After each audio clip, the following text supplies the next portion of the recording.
especially if you're talking about a community that was made to feel that they're not allowed to have therapy, they're not allowed to speak up and say what's bothering them. Because I will tell you, when I was a kid in South Africa during apartheid, nobody who was Black was allowed to say how something made them feel. For example, if they were working for someone, well, everybody who was Black was working for somebody white. Like, that's just how it was. Nobody was off becoming a lawyer. There was none of that. Everybody was a maid, a gardener, a driver. It was that was the situation. And if your boss, which they didn't refer to them as boss, they referred to them as the madam or the master. If this boss of theirs did not say something in a way that made them feel good, they took them to task in a way that was a real big put down, which is often how it would go. You couldn't speak back and go, sir, I really didn't appreciate how you spoke to me. You could have just asked me nicely if I had done the laundry. No, you couldn't. You literally could not. It was illegal. You could not talk back to your bosses. You couldn't. And if you did, there were going to be consequences. Even, I was across the street at a friend's house, and I don't remember what the issue was, but I remember thinking, this is a non-issue. It was something like, did you cook the potatoes with the dinner? It was something stupid. And she yelled at the woman, my friend's mother, she yelled at the woman and smacked her across the face and called her a stupid girl and told her to go and do what it was that she was supposed to have done. And then turned around and was like super nice to us. And my parents weren't there. It was just me there playing. But I'm just sitting there confused because I'm like, I don't understand.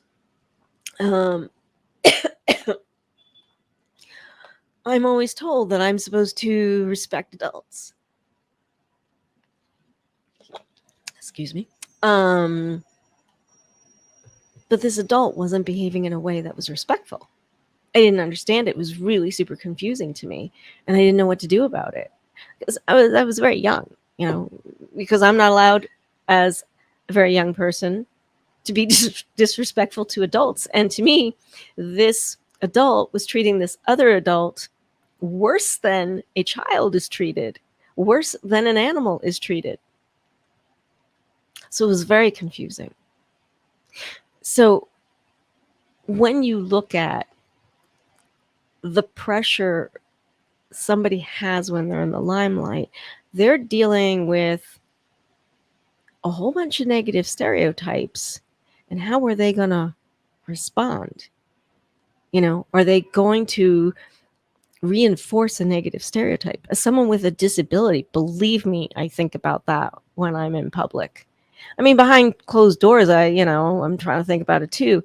There's this great pressure on you when you are with other people, that how you respond to things isn't just about you. It's also about your community, because then you make it harder for other people. Because I've definitely been on the receiving end of that, where I just ask someone to open a door for me and they refuse, and they're like, no.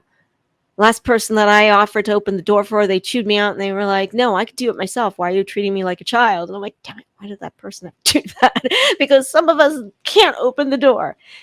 All communities are divided on all sorts of things. And in the disabled community, there are people that can open doors. There are people who cannot open doors. The people that can open doors want to be able to just do it themselves. And they feel like if someone's rushing to help them, they're assuming something about them and treating them like a child.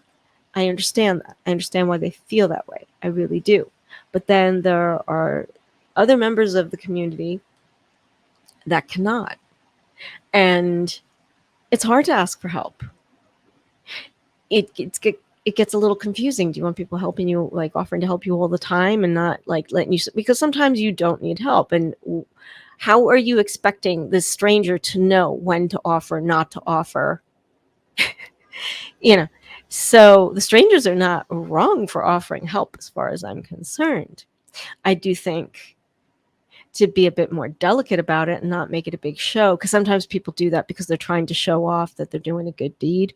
They may, it might be a subconscious thing, but I've definitely seen that happen. I've experienced it with myself where, they want to show that, look, see, I'm trying to set a great example of what you should do, and I'm a great person for doing this. And you don't have to do it that way. You can just quietly come over and go, hey, do you need me to open the door for you? And some people, if you're trying to also preserve someone's dignity in the process, hey, that's awesome, because that makes all the difference. Do people know all of these things? No, because it is, the training isn't there. Society trains us all to think different things about situations. And for people with disabilities, we are often looked at as bitter and angry. So I have to be very careful what my reaction is to people behind closed doors and out in public, because otherwise I will get judged as, yeah, there she goes, angry, bitter, disabled person. Do I want to reinforce that negative stereotype for myself and others? No. I want it to be about whatever the issue is. And as a human being, do I want to be able to have feelings and have them validated? Of course, doesn't everybody? But I unfortunately, like other people, do feel, understandably so, that weight on my shoulders that, okay, I have to have some respect for myself and my community because I want to be seen as a person first. And so I have to bear this in mind, how I'm going to respond. Are there others in the community that are like, no, screw that. I'm going to haul off and react the way I want to react in this moment and tell someone off? It's a free country. You could do whatever you want. You just can't hit people. Legally speaking, you cannot hit people, So according to the law, no, you cannot do that. But sure, can you react emotionally? Sure, why not? Of course you can. But I will tell you, on the rare occasion when I've done that, it feels awesome in the moment. But after the fact, it kind of feels not so good, because I can tell by how that person has looked at me that they feel like I'm the bad guy and they don't see the error of their ways.